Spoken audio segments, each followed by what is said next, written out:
Suspect Convictions is sponsored by SimpliSafe Home Security. According to the Department of Justice, 2 million homes are robbed every year. That's nearly 1 every 15 seconds. Protect your home the smart way. Visit simplysafe.com/suspect to learn more. The street lights come on, it's getting dark. She's supposed to be home before the street lights come on. She wasn't home yet, so I'm thinking she's just out there playing with a friend. She never came home. She should be playing with her friends. She should be going to school and enjoying herself, not strangled, murdered, and treated like a piece of garbage.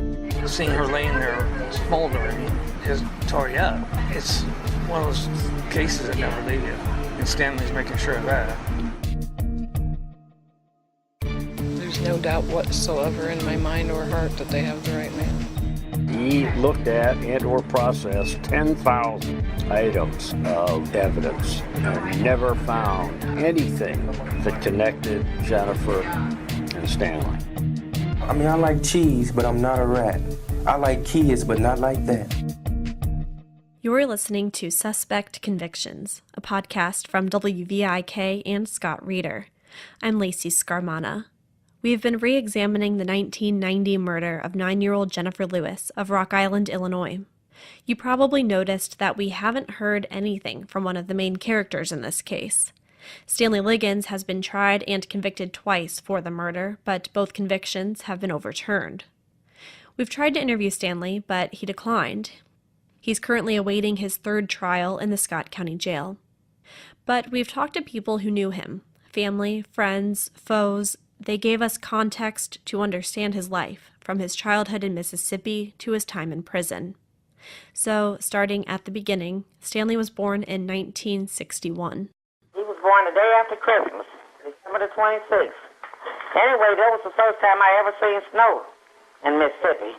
That's Margaret Liggins, Stanley's older sister. Stanley was born into a big family. He's the 6th of 8 kids to his mother, Maybelle Liggins. The children had 5 different fathers. Stanley's older brother, Marvin Porter, talks about what it was like for Maybelle to raise all the kids as a single mother. Mother was pretty strict, but she was a loving mother. She just, whatever she said, she meant that, though. You know, if you didn't obey her, you would get your butt whipped. There wasn't no spanking. I mean, just tie your tail up. Extension cord, belt, whatever they could get. Go outside and get a switch off a tree. He says she moved the family to St. Louis when Stanley was a baby.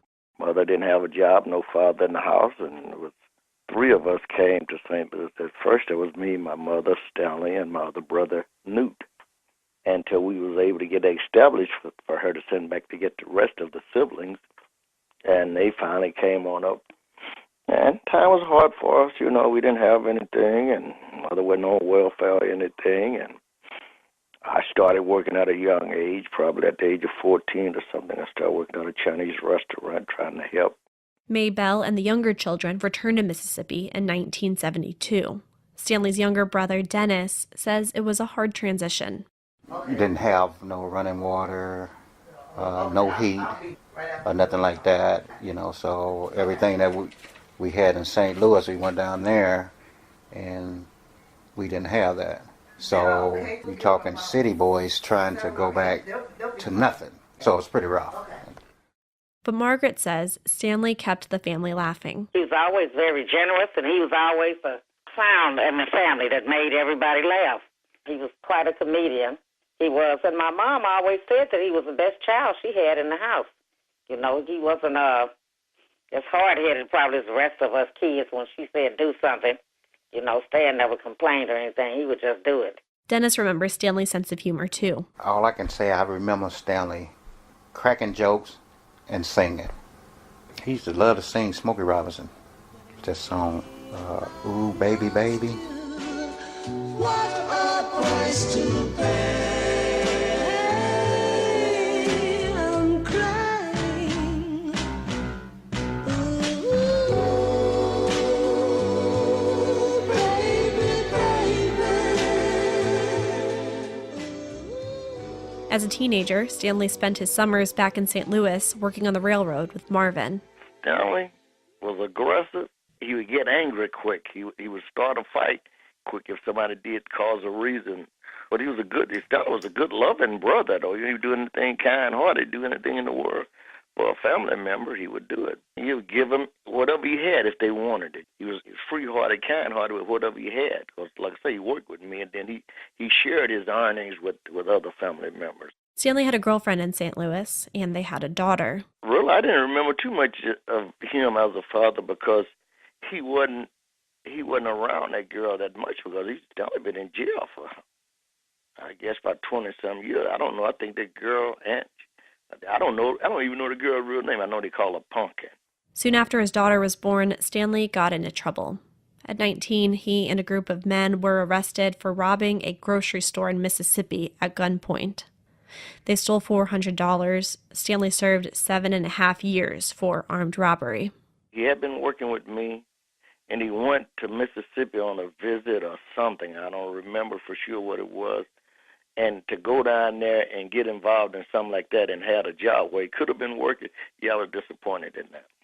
I didn't feel like he had to do that. He could have been working. So he went out and messed around with some of his cousins and things, and he just got involved in some stuff. But no, I was disappointed in him for doing that because I know he could have been working, making his own money, but that's what he did. Margaret says none of the other siblings ever got into trouble, but she says Stanley's father did. People always have stories about Stanley's daddy was crazy and did some of the same things that Stanley did. It was in his genes or hereditary or whatever. Marvin says Stanley's father lived with the family for a few years in Mississippi when Stanley was still a baby. I remember him being a wild guy that got drunk all the time, and he used to get in fights as well himself when he get drunk. And did Stanley see him much after you all left Mississippi the first time? After they moved to St. Louis, no. I don't think he ever seen him at all until they moved back to Mississippi, and probably not very often then. Stanley did his time for the armed robbery at the Mississippi State Penitentiary in Parchman, Mississippi. Margaret visited him many times. Matter of fact, during that time, I think we could go inside the cell, and sit on the bed and talk or whatever. So he was doing pretty good, as far as I can see. Yeah, we would have dinner and stuff together. We did. And then, not just that, my mom always recruited other people to take down there to visit him, other relatives or friends or whatever. But Stanley got into a lot of trouble at Parchman. He racked up citations for refusing to work, using abusive and obscene language, disobeying orders, having unauthorized sharp objects, and fighting. On April 6, 1982, prison officer Alvin Lucas gave Stanley an RVR, a rule violation report.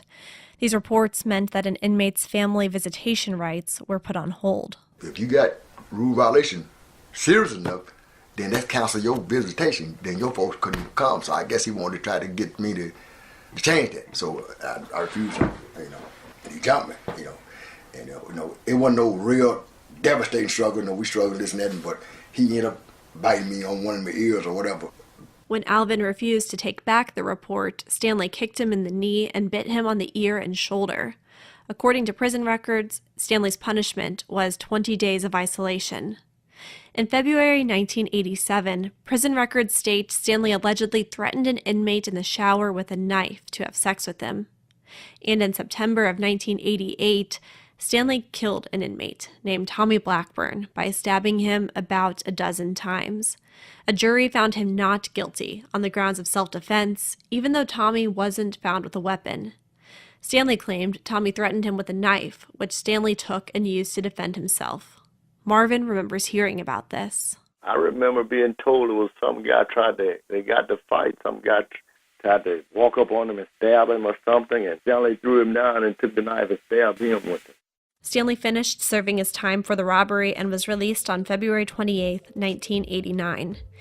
He briefly lived with Marvin in St. Louis before moving to the Quad Cities. I guess because I had other relatives there. My brother Newt was there. My brother Sylvester was there, and Dennis, and I think Margaret was there as well. Ever find yourself almost all the way to work, or maybe you're out with family and friends, and you get that nagging feeling? Did I close the window? Did I lock that door? You just don't know, and it can drive you nuts. You don't have to worry about that when you've got Simply Safe home security at your place. It's a nice extra layer of protection to know Simply Safe is there. Simply Safe has an arsenal of sensors to protect your entire home and keep your family safe. Simply Safe got rid of everything that makes home security such a pain. There's no long-term contracts, no hidden fees, they won't gouge you. It's just $14.99 a month. That's 3 times less than what other companies charge. And here's some big news. Simply Safe has just released its brand new high-definition security camera. This camera is different. It connects to your security system and sends your smartphone a video the second something happens at your home. You can see everything that's going on, so you won't have to wonder anymore. Check out the new camera today. Go to simplysafe.com/suspect right now. That's simplysafe.com/suspect. SIMPLI safe.com/suspect. According to courtroom testimony, Stanley didn't have a job, and he began supplying cocaine to people in the community. In the summer of 1990, he met Sherry Glenn, Jennifer Lewis's mother. Sherry was pregnant, and her husband Joe was in jail. She was looking for a way to make money to bail him out.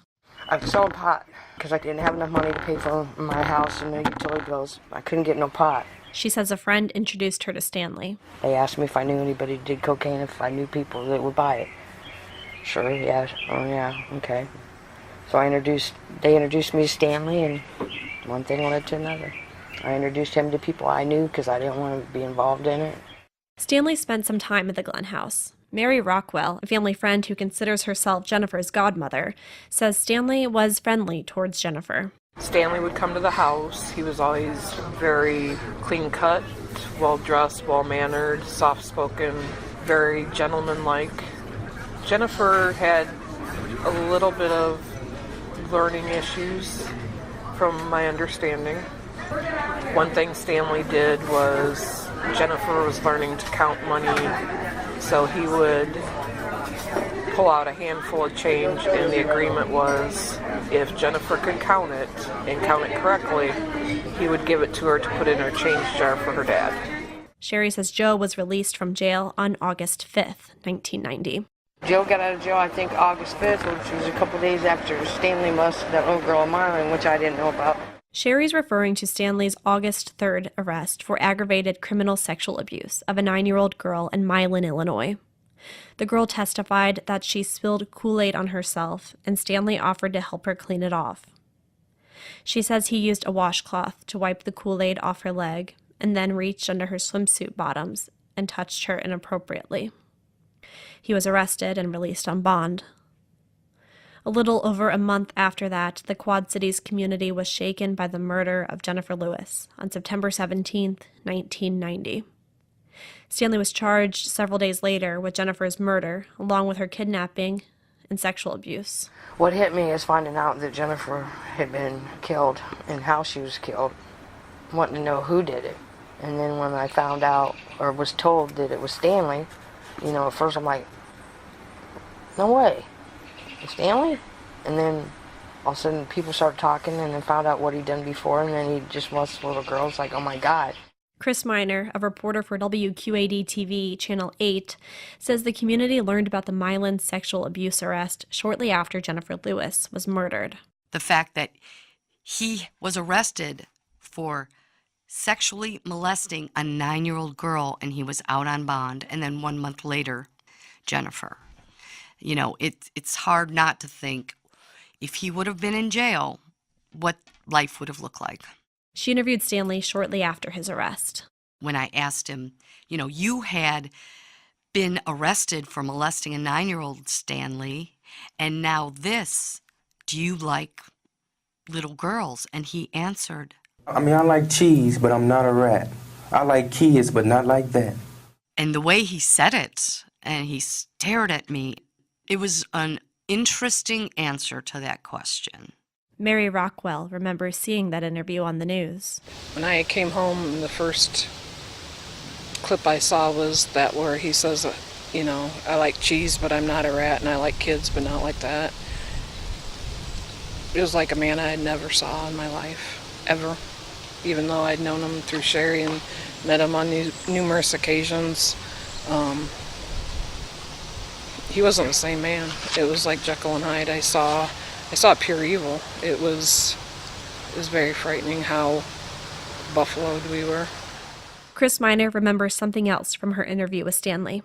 I think it was my first jailhouse interview of an inmate, let alone an accused child killer. And I was nervous. I didn't know what to expect. And I remember, walking in the jail and the door slams and we sat down and there he was, cool as a cucumber. And and I'm not kidding, I was a lot younger then, but his eyes, it was like he was almost undressing me. I remember that. It was creepy. Lisa Toronto was a reporter for WHBF-TV Channel 4. I was wearing dark blue pants that had white pinstripes. I had a white blouse on, and I had navy blue suspenders. And he said to me, "Hi there, suspenders." He couldn't say suspenders. He said, "Hey, suspenders." And he kind of smiled at me, almost kind of childlike himself, like, "Why am I here? And I like your suspenders." I didn't get creeped out. I kind of got confused by the way he looked at me. But what happened after that is he started writing me letters from prison. That's when I got scared, because all of a sudden this man was writing me after he was convicted. And I remember one of the police officers in the Quad Cities told me that I would be on a list if he were ever to be released, that they would notify me. Pat Seitz was a reporter with the Dispatch and the Rock Island Argus. He interviewed Stanley after Stanley saw Lisa Toronto. And Pat says during the interview, Stanley made sexual comments about Lisa.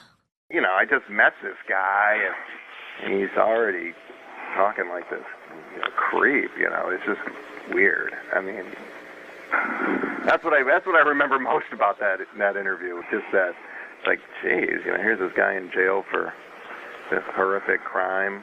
Obviously he said he didn't do it, but he's just got other urges. From the beginning, Stanley has said he's innocent. Did you kill Jennifer Lewis? No, I didn't. And I don't have really any idea who did. I wish I did. You're saying you did not, you're not the man? I'm point blank saying that. In the last episode, we talked about the evidence used to charge and convict Stanley twice for the murder. Iowa doesn't have the death penalty, so he was sentenced to life in prison. Stanley's mother died in 2003. Margaret and Marvin say it was hard for Stanley to not be with his family. I know my mother's last request was to see our children one last time, and Stan was the only one that couldn't. I don't know how long it was before he even knew that she was gone. So she might have been gone a month or two before he even knew it. I don't remember for sure. People convicted of harming children aren't usually treated well in prison. Gendrick Hicks is serving a life sentence for murder at the Iowa State Penitentiary in Fort Madison. That's where Stanley was before his latest appeal. I heard his case reported on the TV, and so I was angry at him instantly, thinking that he was guilty because he was arrested, in jail, and charged, and his picture placed all on the TV and everything. So I was angry, and like I said, till I got to know him and everything. And come to find out, he just not the type to do that. Stanley and Gendrick got to know one another when they worked in the prison's kitchen. I was raised up in Mississippi. I was born in Missouri, and I was raised up in Mississippi. And we had a cultural identity living in Mississippi. And cultural, I mean, things we did, working in the field. We like fried fish. We like smothered liver and onions and the various southern amenities and things like that, and foods. And so we got to talking and everything. He sort of reluctantly opened up to me, and I sort of creeped into getting to know him because I still had in my mind that he was a sexual predator of the worst kind. And this before I had read anything about his case. And when we started talking, he felt comfortable enough to allow me to talk to me about his case. Then he said, well, I'll bring something out and let you read it. Gendrick says after reading about Stanley's case, he started believing in his innocence. Because Davenport Police Department was so bent on framing Mr. Liggins. And I have to say, I don't like to play the racial card, but I'm 17 years old, and I've been around long enough to know that we still suffer hugely in this country from racism. especially in the judicial system, African Americans just don't get the justice that they should. In this case here, they shortchanged Mr. Liggins from every turn, from every corner.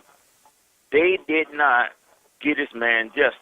Scott Reeder covered the Quad Cities police departments for 2 years, and he says back then many officers openly used racially charged language. I can remember hearing comments like, "There's nothing here but TNA." And when police officers in that era would use it, what they were referring to is "there's nothing here but typical Negro activity" is what it was supposed to refer to. And when they would go and cover an altercation in a African American neighborhood, the expression was, "Oh, just here, nothing here but TNA." Former Scott County prosecutor Bill Davis says Stanley's race did not influence the investigation, but he doesn't deny that some racism existed within the Davenport police. Your police departments are a reflection of your community, so there's racism. And Jendrick Hicks says other details stood out in Stanley's case.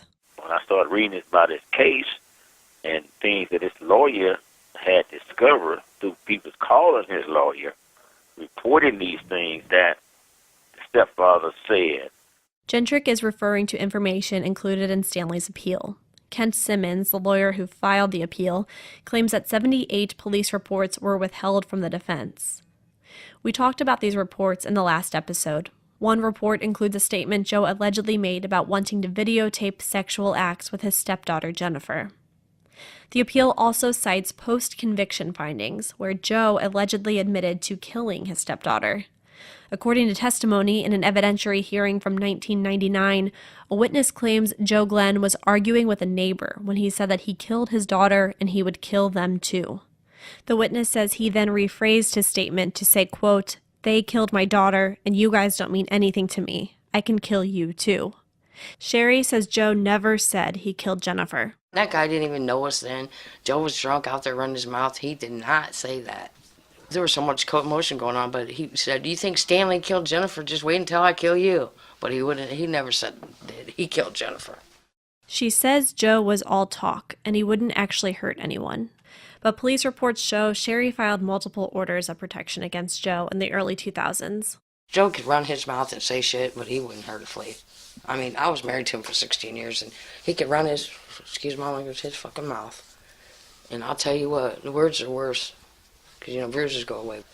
But he liked to talk shit and show off, that's all it was. That's just Joe. Joe took the stand in both of Stanley's first 2 trials. Here's a bit of Joe's testimony, courtesy of WQAD. Joe's talking about a phone call he had with Stanley the night of Jennifer's murder.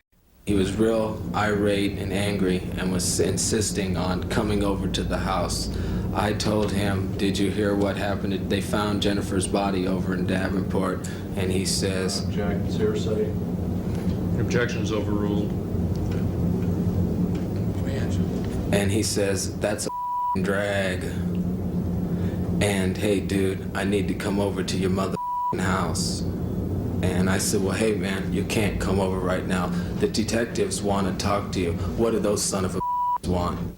Former Scott County prosecutor Bill Davis says working with Joe after Jennifer's murder was challenging. It might come from an area where they're very proud of not working, because he's that kind of an individual, and he was proud of not having ever had a real job. And he lives by his wits. And he seldom says the same thing twice. That's why whatever he told us, we took with a grain of salt and investigated. And unfortunately, he likes to talk, because when you talk, people sometimes will give you an audience. And he likes the attention. And I knew I had to present him to the jury. And how in the world am I going to take this ragtag excuse for a man and put him in front of a jury who should be showing the grief that most parents would, and anybody on that jury definitely would be, and he's not orthodox in that regard. I'm not saying he wasn't grieving, I'm saying it wasn't an orthodox representation that you would observe a person, normally a grieving parent. So I had this to deal with. But he doesn't think Joe is guilty. We totally investigated the stepfather and his presence and where he was during all of this time. No. Only if you like to plant innuendo with a jury so that they follow breadcrumbs down a rabbit hole, Sherry and Joe got divorced in 2003. Remember you writing up your own divorce papers? Yep, 4 pages long. Got sole custody of Damien, my maiden name back, asked not to be responsible for any bills we accrued while we were married. Of course, the Rock Island County Sheriff's Department said, "Good job, Sherry. How did you do it?" Nobody knows where Joe lives now. In fact, Scott Reeder hired a private investigator named Kevin Fusich, but he hasn't been able to track Joe down yet. Kevin says the last place Joe was seen is a homeless shelter in New Orleans. Do you think he is here in New Orleans or has been in New Orleans? Yeah, from all accounts to the address search summaries, he's been here for a while.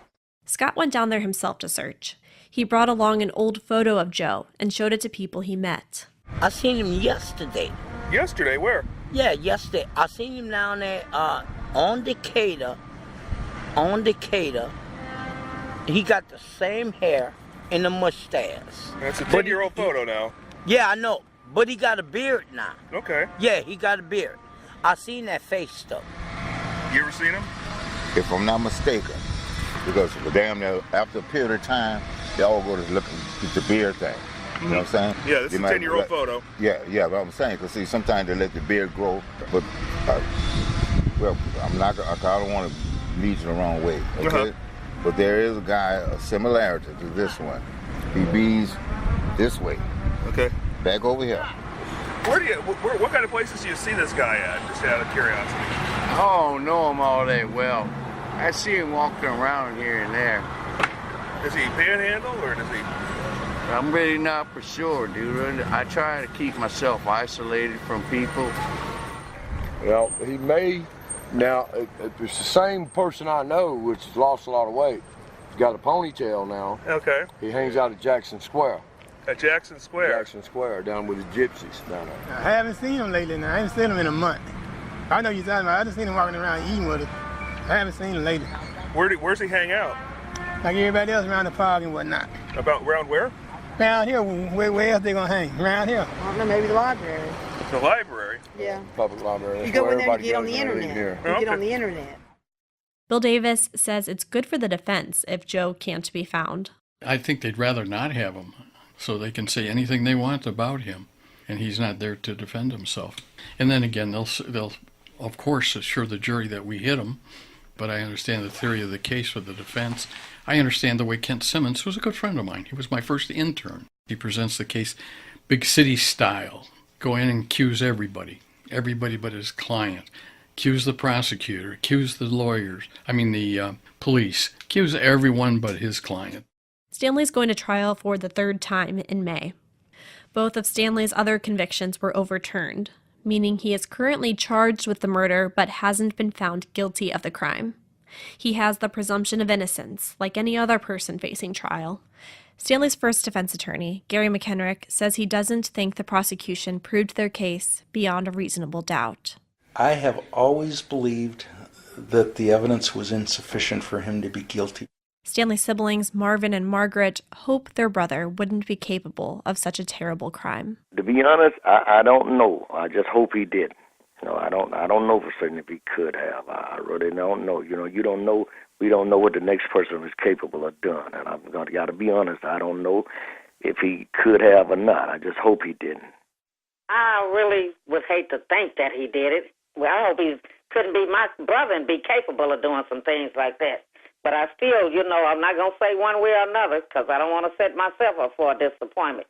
I really can't say because I also have to consider that child's family and people and everybody else that could be hurt. And as for Stanley, he's always said that he is not guilty. You have nothing to do with your death. No, ma'am, not guilty. Next time on Suspect Convictions, we'll talk about Stanley Liggins' first 2 trials. Stanley stood up and started what all of us have referred to and my peers refer to as motherfucking the jury. And we'll hear from some of the members of the juries themselves. He looked kind of smug, like, I will never, ever get convicted for this. I've grown up with black people all my life, in Africa, and most of them, they can be, I won't say threatening, but they do appear sometimes to be aggressive looking. That's next time on Suspect Convictions. Production support comes from Alfredo Monteca. Thanks to Colin Thompson and Cast Media for our online presence. You can go to suspectconvictions.com for more information. Thanks to WVIK CEO Jay Pierce and the WVIK staff. All archived audio was generously provided by WQAD TV, Channel 8.